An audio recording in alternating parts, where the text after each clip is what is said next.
님은 같습니다. 아, 사랑하는 나의 님은 같습니다. 여러분, 모두 이 시를 알고 계시죠? 맞습니다. 만해 한용운 선생의 님의 침묵이라는 시예요.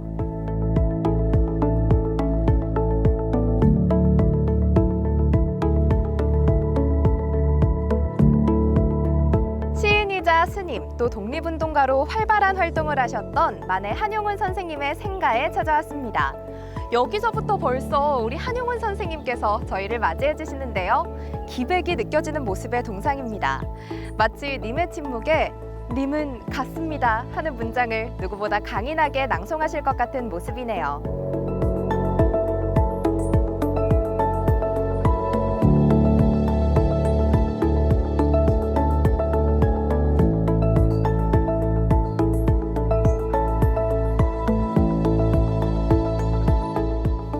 몰락한 양반 가문에서 태어난 한용운 선생은 1900년대 초반에 출가해 승려의 길을 걸었습니다. 단순히 교리나 설법에 치중하는 승려보다 현실의 모순을 깨뜨리고 중생을 구제하려는 의지가 충만한 운동가의 모습을 보이셨는데요.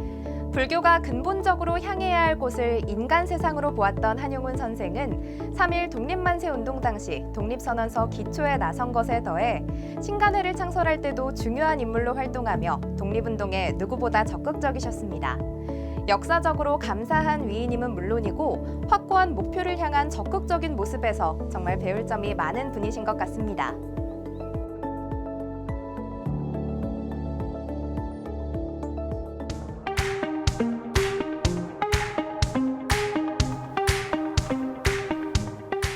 한용운 생가터에서 차로 10여 분 정도를 달리면 김좌진 선생의 기념관과 사당, 그리고 새로 지은 생가를 만나볼 수 있습니다. 독립운동 사상 최고의 성과를 거두었던 바로 그 청산리 전투로 유명하신 분이죠. 일본군과의 싸움에서 멋지게 승리를 거두셨던 김좌진 장군. 이렇게 생가를 보면 알 수 있지만 김좌진 장군은 꽤 잘 살았던 편이었다고 합니다.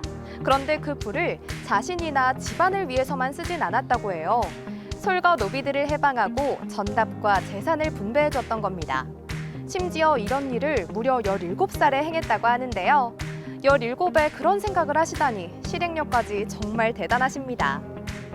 기존 교육의 한계를 깨닫고 새로운 교육을 통해서 새로운 인간을 창조해낸다라는 인식의 어떤 전환이 이루어졌던 시기가 저 당시가 아닙니다. 어쩐지 운치가 있네요. 여기 사랑채에는 호명정사라는 현판이 걸려 있습니다. 1907년부터는 대외 활동을 시작하며 근대 교육의 중요성에 누구보다 일찍 눈을 떴던 김좌진 장군은 새로운 지식을 알아야 나라를 구할 수 있다라는 말과 함께 호명학교를 세워 근대 교육에 나서기도 했습니다.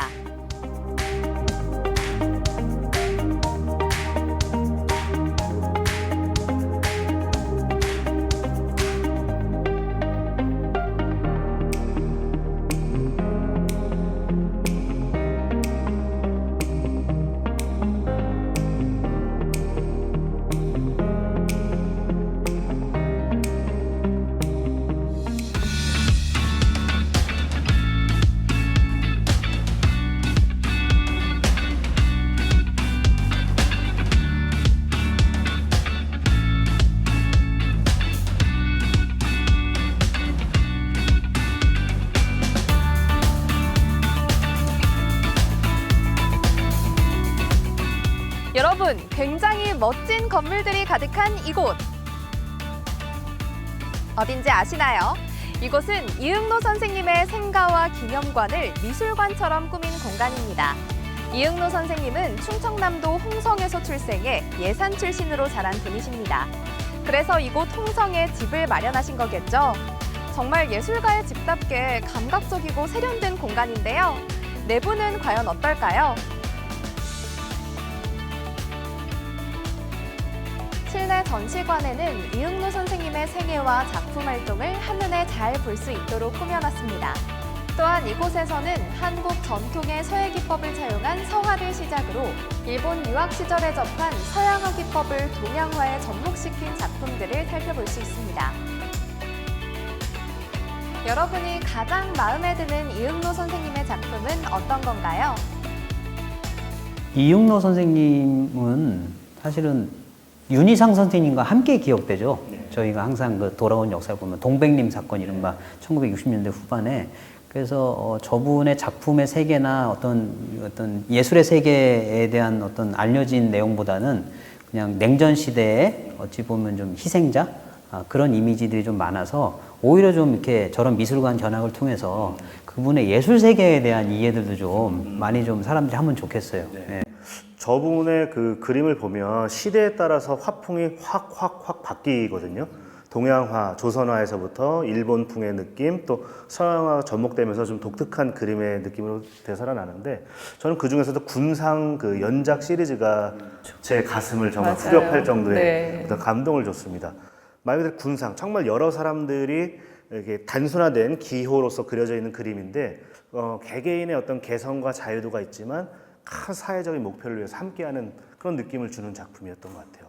저는 그래서 그분이 한 인터뷰에서 자신들의 그 작품들에 대한 이름을 붙인다면 모두 평화라고 붙이고 싶다. 그렇게 인터뷰를 했었거든요.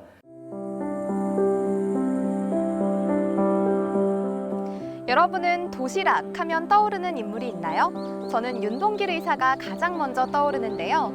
이곳이 바로 윤봉길 의사의 생가입니다. 저한당이라는 이름의 이 집의 뜻은 한국을 건져내는 집으로 윤봉길 의사와 참 잘 어울리는 이름의 집인데요. 실제로 1972년까지 윤봉길 의사의 유족들이 이곳에 살았다고 합니다.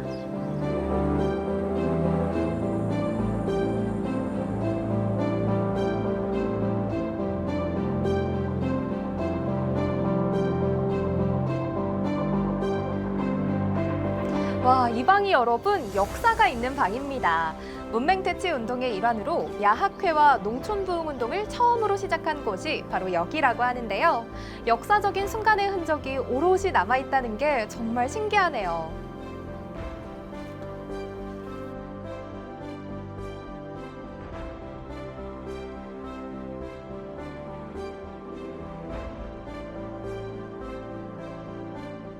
이 윤봉길 선생 하면 의사하면 보통은 뭐 도시락 폭탄, 실제로는 이제 물통이라 하지만 사실 그 전에는 야학도 하고 학생들을 가르치고 농민들을 계몽하기 위한 활동들을 정말 오랜 기간에 걸쳐서 해왔다라는 거. 그 중에 한 방식이 이제 무장투쟁이었던 것인데 우리는 너무 일면만 보고 있지 않았나 하는 생각도. 이곳 윤봉길 의사 기념관에서는 윤봉길 의사의 삶을 전반적으로 돌아보고 그의 업적을 다시금 되새길 수 있는 장을 마련해 주는데요. 다양한 전시물은 물론이고 체험할 수 있는 요소들도 있어 현장에서 공부하기 참 좋은 공간인 것 같습니다. 농민 계몽과 문맹 퇴치를 위한 활동은 물론 그 유명한 홍커우에서의 의거까지 나라를 위해 정말 적극적으로 활동하셨던 윤봉길 의사십니다. 이렇게 당시 갖고 계시던 유품들을 보니 더욱 마음이 뭉클해지네요.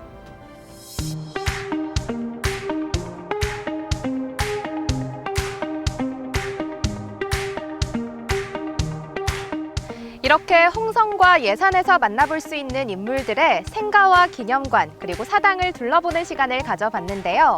그런데 생가나 기념관, 사당이 없더라도 내포에 왔다면 꼭 기억해야 할 인물이 한 분 더 있습니다. 바로 독립운동가 정정화 선생님입니다. 대술면 시산리가 고향이라는 것만 알려졌을 뿐 정확한 주소조차 알려지지 않은 독립운동가 정정화는 보이지 않는 곳에서 대한민국 임시정부의 살림을 도맡아 독립운동 자금을 조달하는 역할을 했습니다. 또한 한국애국부인회를 창설하기도 했는데요.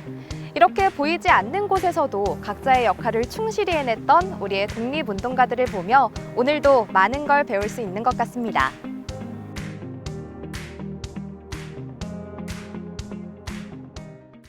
최근 들어서 이제 정정화 선생을 기리는 어떤 움직임들도 많이 보이곤 하는데 독립운동에 있어서의 그 자금을 수차례 국내와 중국을 오가면서 전달하신 분이기도 하거니와 임시정부의 말 그대로 총무 역할, 임시정부에서 보이지 않는 일을 도맡아 했던 정말 그 중추 역할이 아니었나 하는 생각이 듭니다.